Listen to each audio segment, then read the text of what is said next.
Hey, what's going on, champs? I'm Aaron Deliosa. Welcome to an Immigrant's Life podcast.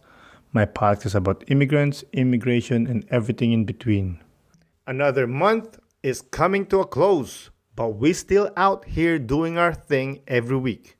For the OGs, thank you for your continued support.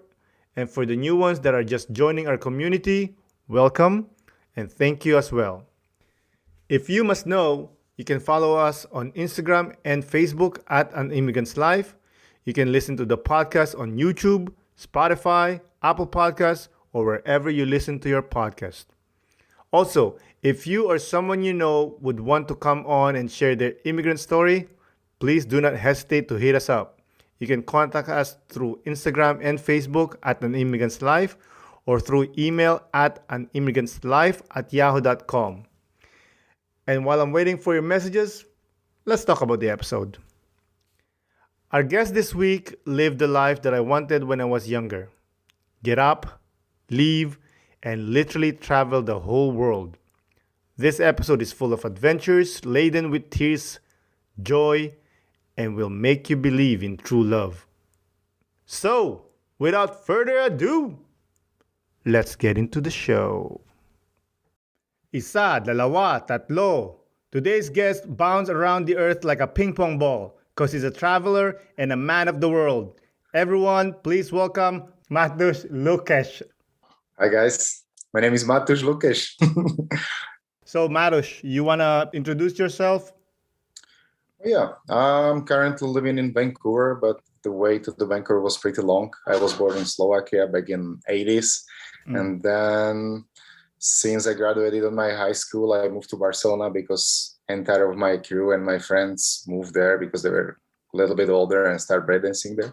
And then I came back, moved to England, from England to Egypt, from Egypt back, from Slovakia to Italy, and then I ended up here in 2015.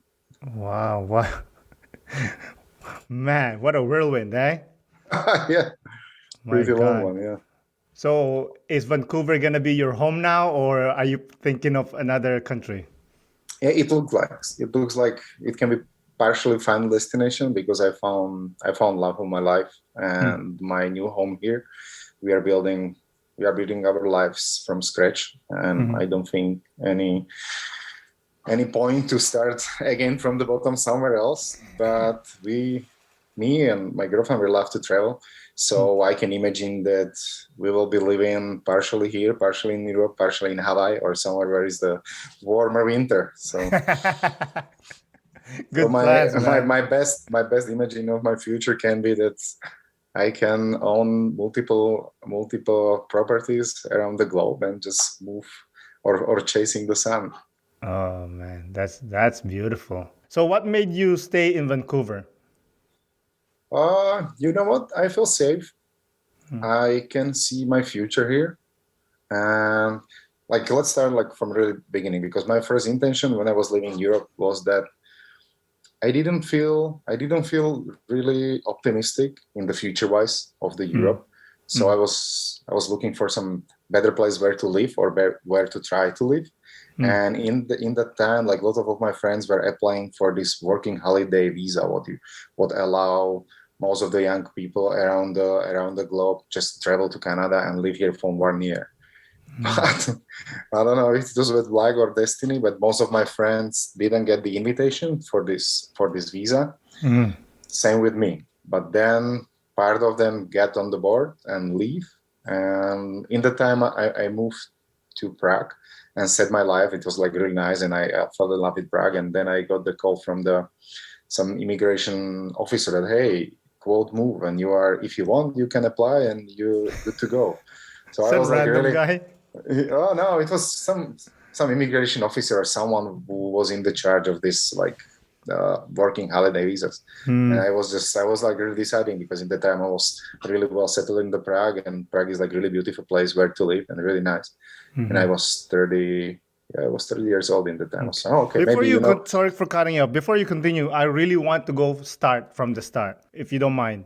Okay. So you mentioned that you were born in Slovakia. Yeah. Which part of Slovakia were you born? I was born in like a really small town. The name of this town is Miava. It's the time its population is decreasing each year because there is really nothing too much to do.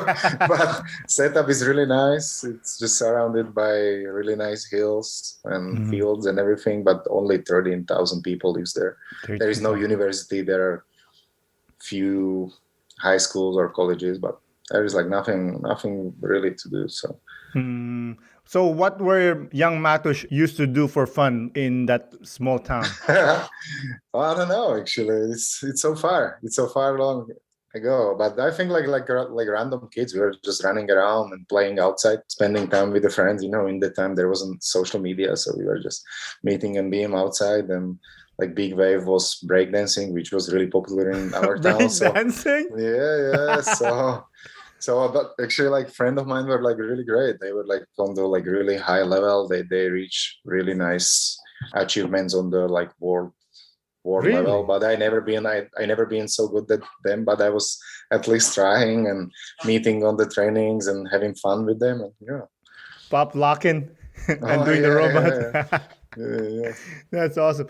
Where did you guys see that idea of doing B-boy? Actually, you know what? I don't know. Like I was one of the youngest in the time, and it was on internet in this time. So I don't know where the guys got this idea.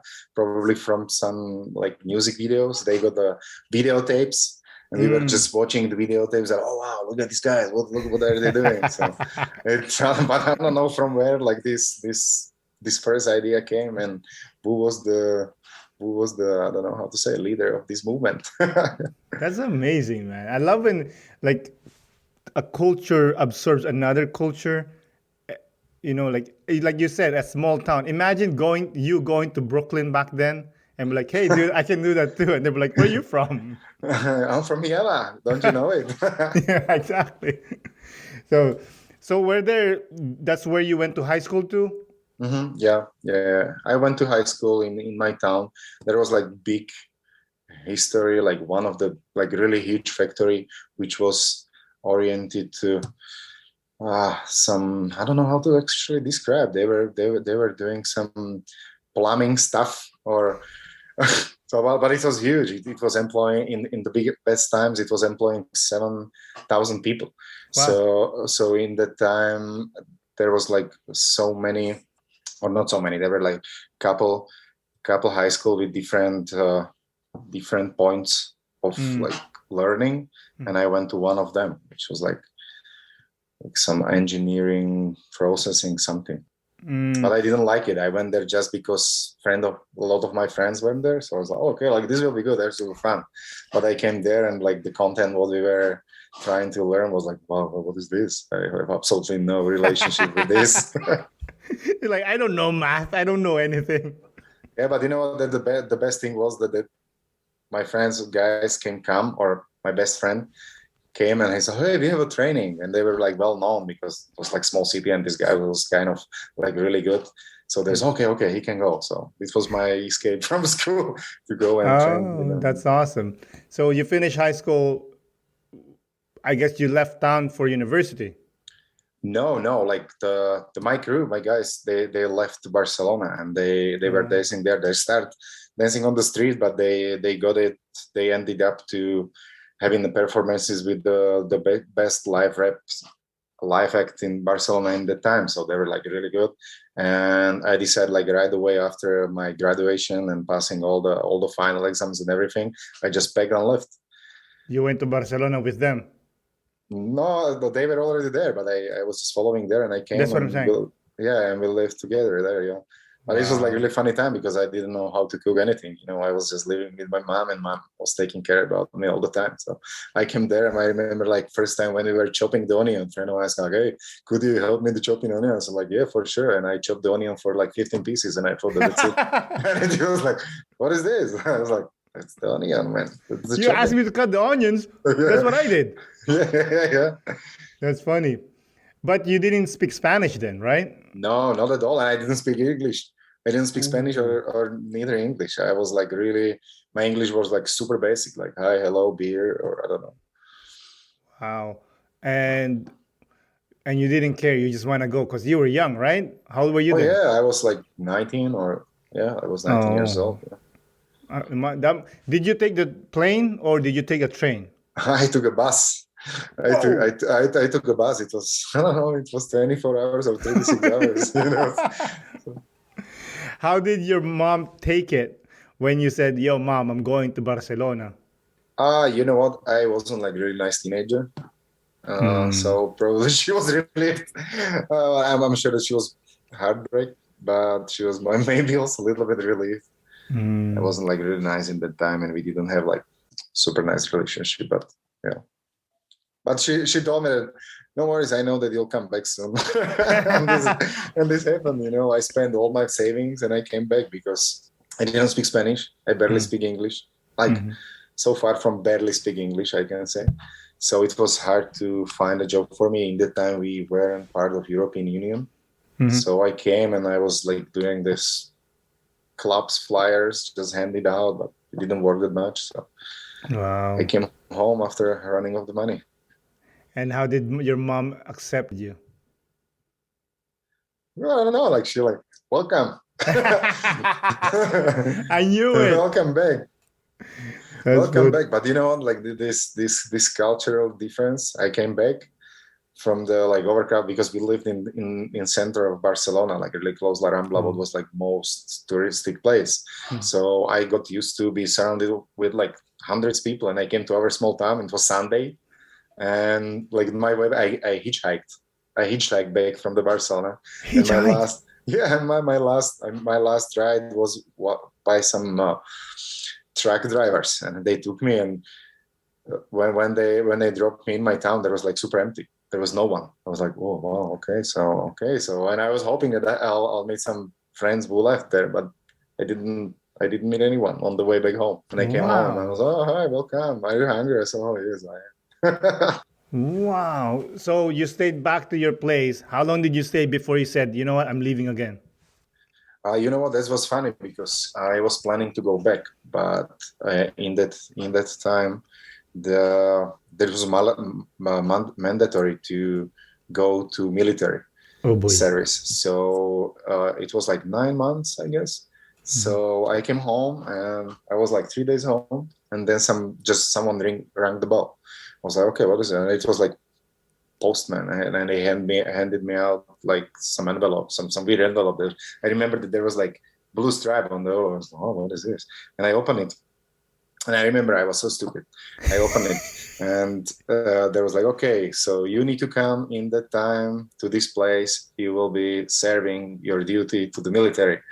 I was like, Oh. okay, oh my gosh, what am I gonna do? And like without any any plan or something, I just dialed the number on the landline, and I just dialed the number on the landline. I was saying, hey, I can't come. I live in Barcelona. They just catch me home. I'm just for a few days. And I was like, okay, so when are you leaving? I said like on the end of the month, and it was February. But I didn't think through because I was like young teen. I said okay, so what date? I was like on the end of the month. I said okay, so what exact date? I was like 31st. I just showed it out like 31st. I was like okay, so 31st. And he said like are you sure? I said like, yeah, I'm sure 31st. I'm leaving. I said okay, but it's February. You know that the February has just 28 days. I was like. So he said, okay, so if you wanna run away and don't stand your duty, you can come back to your country for 10 years. So I was like, oh Oh. my gosh, so what I'm gonna do? So I went to military and I spent there like 6 months. And Wow. yeah, I Okay, found what out. let me cut you off. Yeah. What if you're in Barcelona? Do you need to go back to serve or you're good? No, because you can't go to serve without receiving of this envelope with blue stripe. Oh, Once you you receive messed it, you sign up. up. Yeah, Oh. yeah. Yeah, but when you receive the envelope, right? Mhm. You open it. It's not like an Yeah. email that they can see that you read it. No, but you sign up the form. They just handed out to me, and I signed up form that I took it. So they knew that I Oh. got it. And in this time, you gotta go. So So how was training? oh, it was good. It was like really stressful because I wasn't like really I don't know how to say, a really organized teenager. I had always like messy room, and I never fold my stuff and put it into the drawers or something.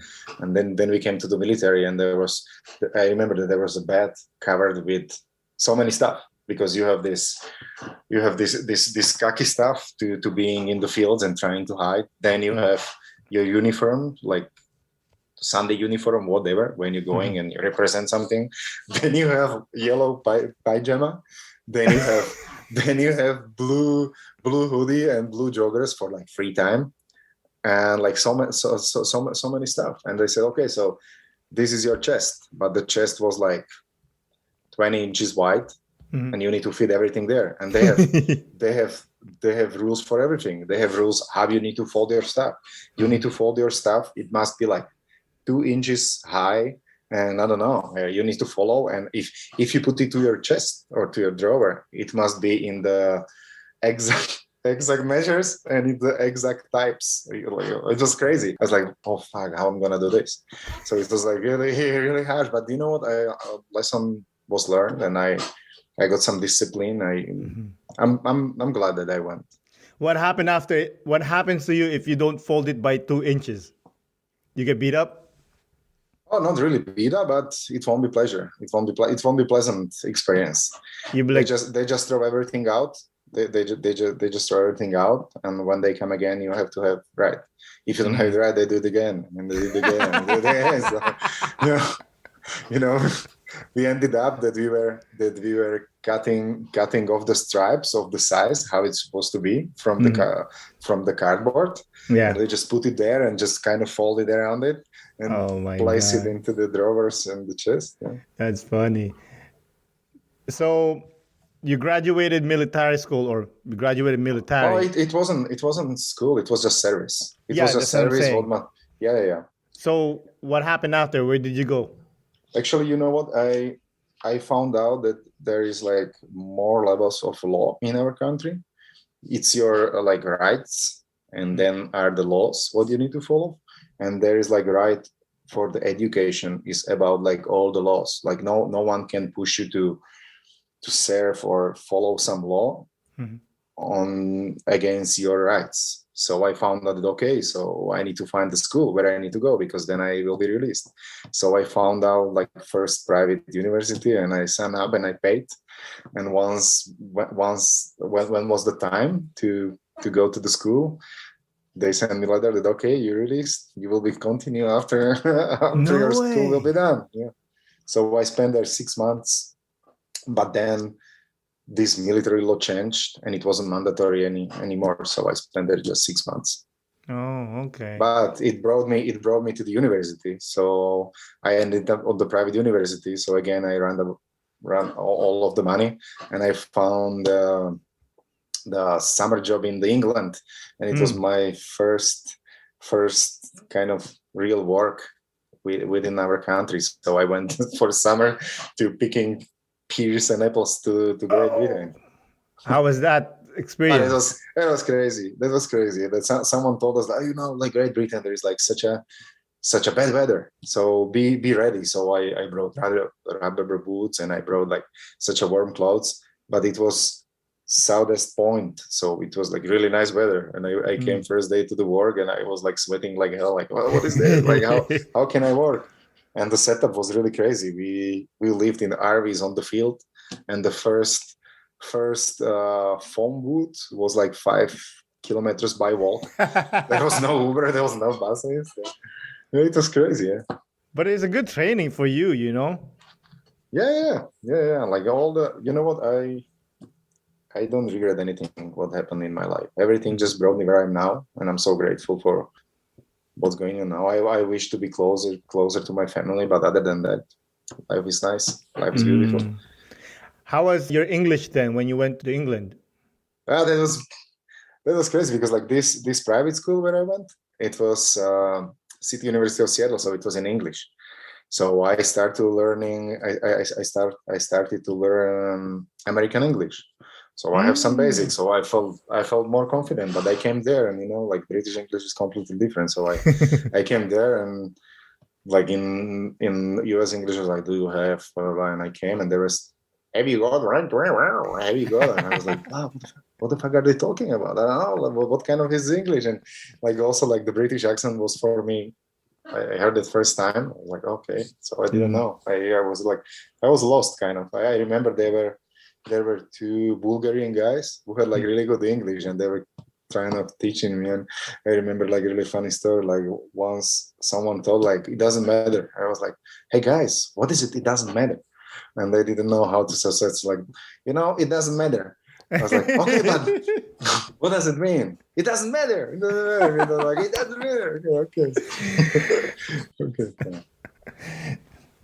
So how long did you stay in England? Oh, it was a summer job. It was a summer job. But I came back and I never continued in the studies because this money was so difficult to earn. So I don't know actually what I did then. I came home and I was probably just, oh yeah, I found a girlfriend. And yeah. I found a girlfriend and we spent some time together, and then we decided to go to the England again. But no, to the farm, we went to London, and it was so difficult to find a job in London. And I met some guy, and he was describing me his life in Egypt. He was like diving instructor, and everything sounds so awesome because it was like, oh look, in London, such a shitty weather. It's still raining. It's so cold, like, and it's so difficult to find a job. So if you want, you can go with me, and we can go to Egypt, and I'll make like diving course for you, and you will be like diving guide, and it will be awesome. I said, oh, okay. What do you mean diving? Like diving, like scuba diving. In Egypt? Oh yeah. There's Red Sea. There's like they're like one of the best locations so far. Oh wow. It's like everything is brilliant, everything is colorful. I don't know right now because the corals are dying so fast, but in that time it was beautiful. Wow. So how did you meet this guy? You know what? I went to apply for some job, but wasn't in the in the London. It was some theme park. I can't recall the name. It was some theme park somewhere, and he was applying also. So we start talking, and he described me like this, and I was like, wow, this is like so awesome. It's like big adventure. And it didn't take a long process to get me on the board. Yeah, but he's looking for a job in England, and he's offering you a job in Egypt. Like there's something wrong here. Hey, no. He was also applying. We started chatting like, oh, we need to do this job, and he was like, yeah, you know what? I just came from the Egypt, but you know what? There's like 100 times better life. Everything is like it's hot, beautiful, beaches, beautiful ocean, diving, girls, everything is so good. And it wasn't just right away. He just put like something in my mind, and I was like, oh, I wish to have this option. And then he reached me out into he's like, hey, I didn't get this job. Did you get it? It's like, no, I didn't. It's like, hey, let's go to Egypt. I said, okay, let's go. Wow. You're not scared of just traveling, eh? Oh no, not at all. Like since my first experience was with no English and no Spanish in Barcelona, what can be worse than?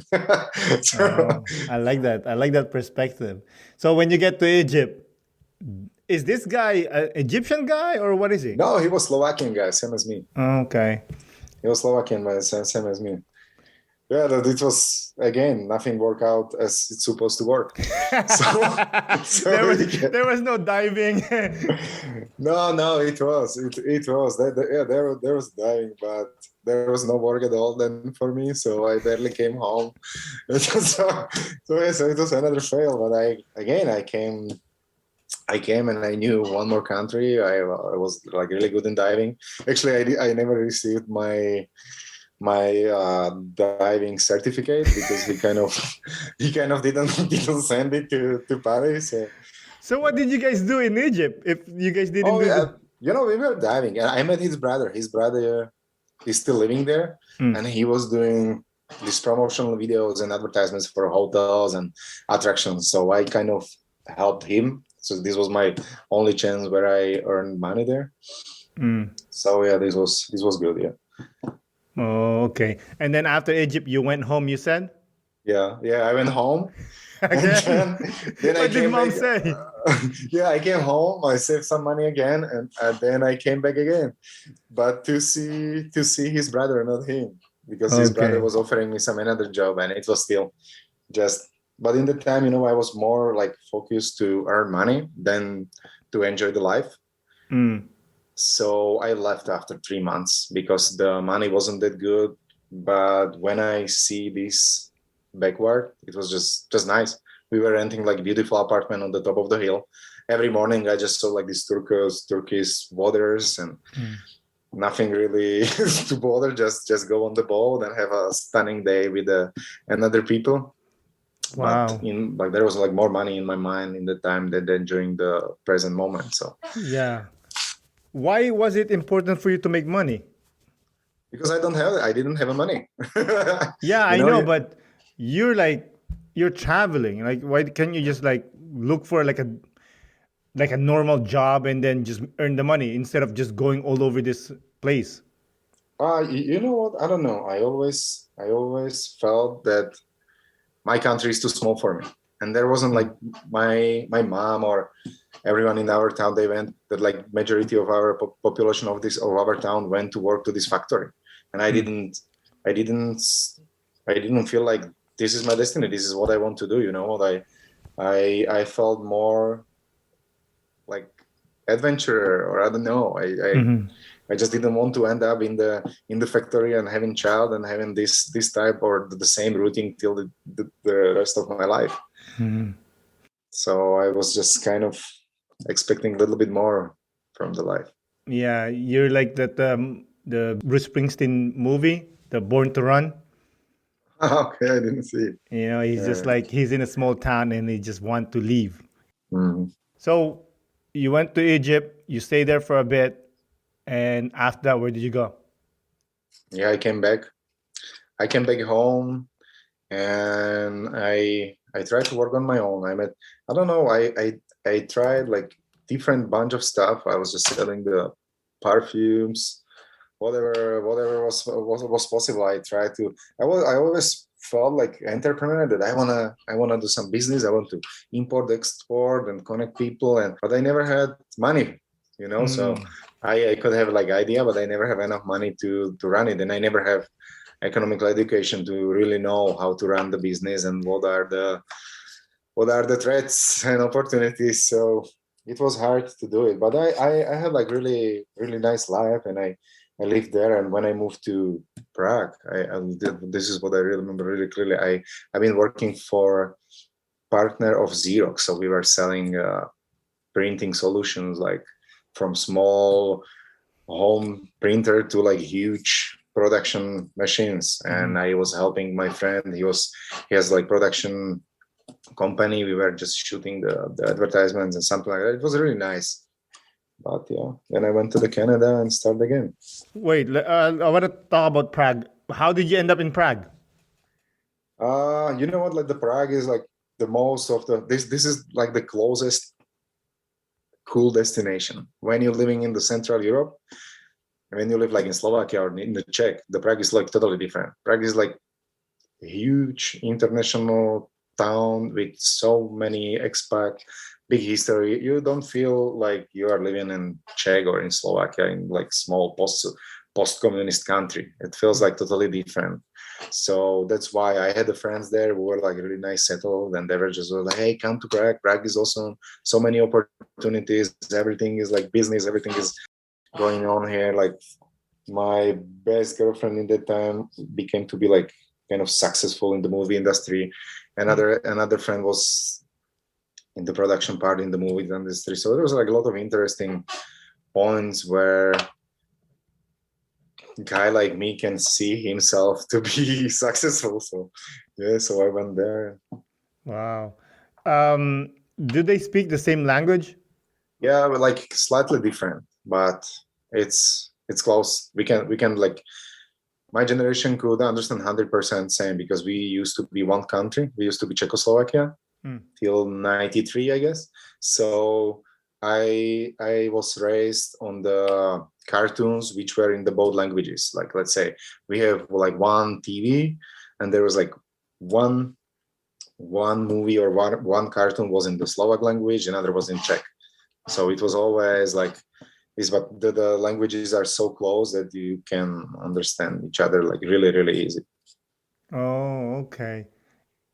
And is it like based in like Russian language or? Yeah. There is like we're like all the Central Europe or most, yeah, all of the Central Europe's like except of Hungarians, like Czechs, Polish, Ukraine, Russia, Slovenia, Croatia, all these guys has a Slavic roots, and also the languages are on the Slavic base, let's say.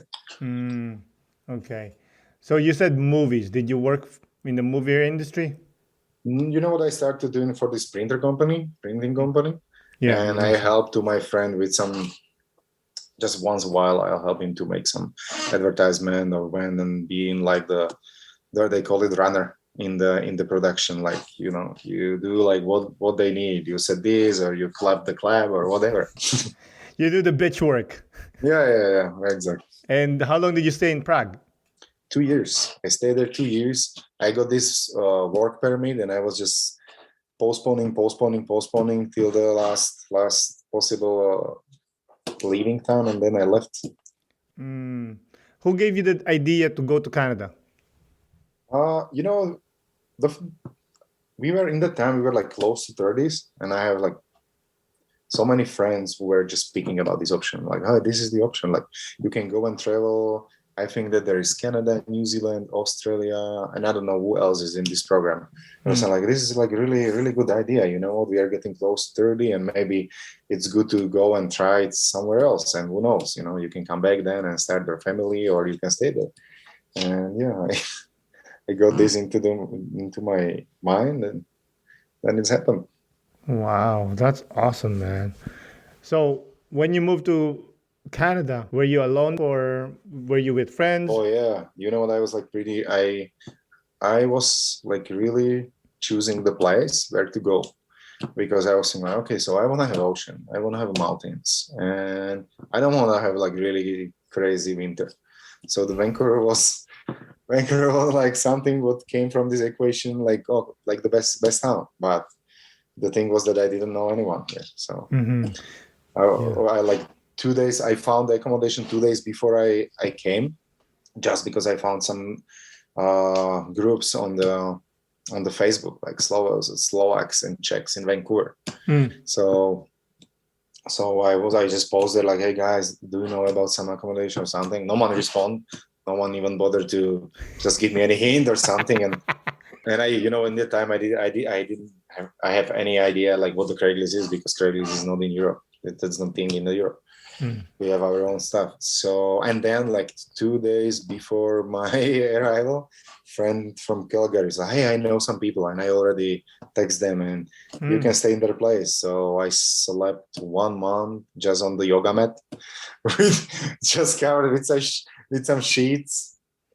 But like, since I arrived, there was like really big community of like Slovak and Czech people. Hmm. So I found the friends like really fast. And yeah, after first month, I found my first place, my apartment, and I'm staying here till now. Wow. And what kind of job did you get? Oh man, that was terrible.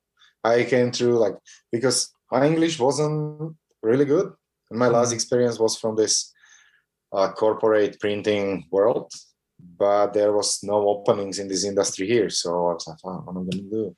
And I didn't know anything. I wasn't like really good in any crafts or in like whatever you can imagine that immigrant can start. Mm. So I started in construction. My first job was in the construction, and I hate it so much. It was like it's so bad. It's just open construction in March, so cold. We Oh were man. just dust. I was living in Europe with like really strong asthma, so Mm. I felt like that. I stayed in this job like first month, and then I was like, okay, that's enough. I can stand it. I can work here.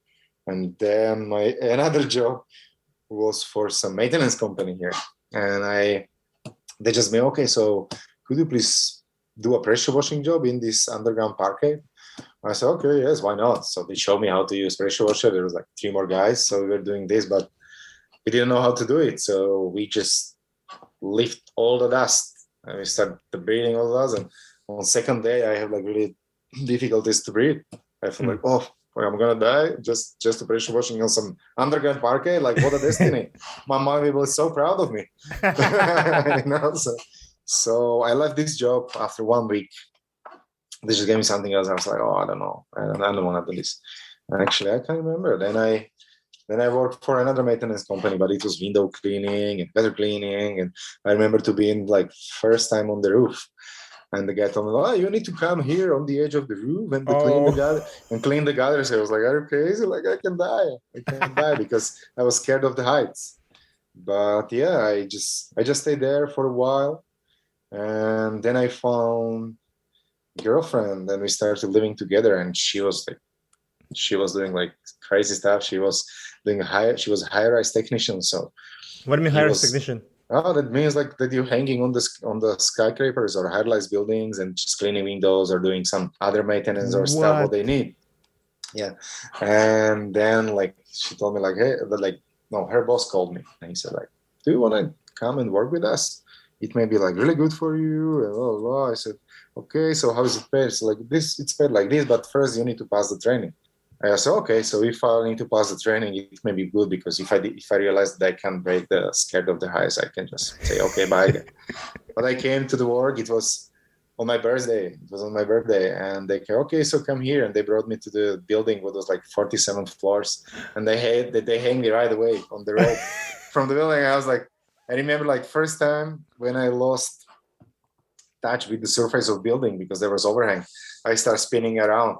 Oh no! I just closed my eyes like, oh, I'm gonna die. I'm gonna die on my birthday. This is not. So I worked there for a while, but I don't know. Wait. What happened when you were spinning? How did it stop? Who saved you? Like my girlfriend was there. She's like, don't worry. She was just guiding me. So I was kind of descending down, and I got in touch with the surface of the building, and then I was like. Holding the building like crazy, like my fingers were so painful. So like, no worries, just let it be, just hang and come down. Yeah. Wow, that's nuts. Yeah. And how long did you last in that job? Oh, not that long. I think probably 2 weeks or something like that. Because then I was hanging on the building, and they had another job, which was just some post-contraction, and it was again I was back in the construction, but I was doing different type of work. And I really hate this type of work in this environment, like full of dust, noise, cold, everything. Yeah. So I left and I came back into the residential maintenance to work for some other company. And I stayed there for a while. And then and always in the winter we went to travel. I remember that we went to travel for 3 months to Hawaii, to Maui, because we were still waiting for our work permit, our just working holiday, and some work permit what my girlfriend had just expired, and we have to bridge this time before receiving like new work. So we went to Maui for 3 months, and it was probably most free times in my life. We were there, just future. We can't do anything. We can't worry because there is nothing what you can do. You just can't wait to get another work permit and stay. And then we finally got it. I remember we came home and I didn't start looking for work like that directly. I was like, okay, so we have this work permit. I would like to choose my work. And my girlfriend, I fell asleep in one evening, and my girlfriend started responding on the on the ads, on the Krelix on my behalf. And we were on the beach because we have beach in front of our house. We were on the beach, and I got, oh, my phone is ringing. So I answered the phone. I was like, hey, here is Kyle. I got your email yesterday. We can work together. I was like, what? I didn't answer any. I didn't reply any. So, okay, so do you know this? And then my girlfriend, hey, I did it. Just talk with him. Like this is some work offer what was on the internet. And I stick with this guy for a while. He was probably the best guy who I ever met in Canada. I became to be better person just working with him and sharing his kind of opinions and states of living. So I'm really grateful for my girlfriend to get us together and for him to employ me. And, yeah. What kind of job was it? It was the maintenance, so residential maintenance. So again, we were on the roofs, we were running ladders, we were doing pressure washing jobs. We were no rocket science, but like really hard work jobs. And you know what? Like I never worked like really manually back in Europe. I was just trying to find like easier way how to get the money. But I found out that this is really rewarding if you're just working hard all day. And in the time, I didn't need to think about the business part of this job because he was covering everything. I was just a worker. So I worked hard during the day, and then I was coming home having girl with who I love till now, and just having a nice life. Mm. Was he a good mentor to you? That's why you like him? Oh yeah, he was like really nice guy. Like I never met anyone who is like less selfish as well as he was. He was never like really stressing out or like pushing me somewhere what I don't want to do. I felt I felt like a kind of friend, not just the some guy who is working for him. We have like really long dialogues, and he was like really he was like really patient with me and with my English. So it was really nice to, and I learned a lot from him. So. And you just don't work with him anymore? Or? No. You know what? Like our paths kind of, I'm running this type of company on my own right now. Congratulations. So thank you very much. But I don't know, we work together, I think like more than close to 2 years, but I'm not sure. And it requires a lot of travels. And I felt that I don't have that much social life. You know, the hard work is good, but not for too long, because it ended up that his company started growing and he worked more.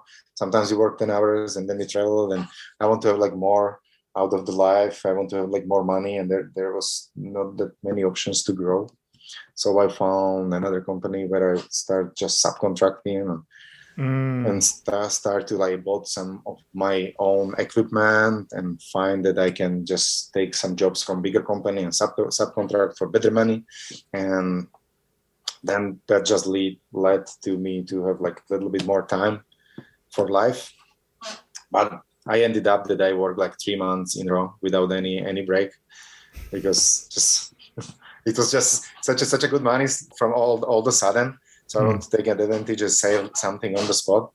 And then when the COVID hit, I decided to go on my own. And right now it will be a year in the March. And I'm so grateful for everything. And it looks that it's going to be really successful. I'm working on it. I started studying marketing on the BCIT, what is a pretty nice college here, to understand more about the processes behind the running of the business. So I really believe that this will be thing for a while. Finally, Matus found a way to stay and actually do something that you actually like. Oh yeah.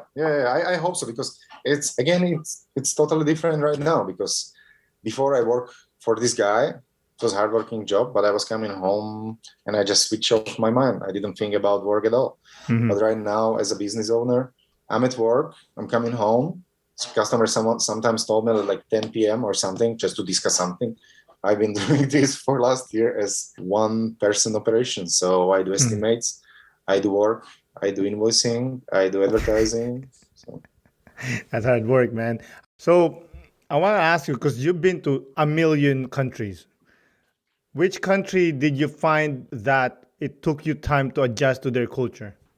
You know what? Hard to say, because I didn't like the Prague and Czech Republic was closest. This was closest culture what was to my country, so it was easy. There were some differences, but it was just feeling like home. Then it was Italy. Italy was like really beautiful. I love the food. I love the friendship and everything. But there were some aspects of the culture that was like really hard to swallow.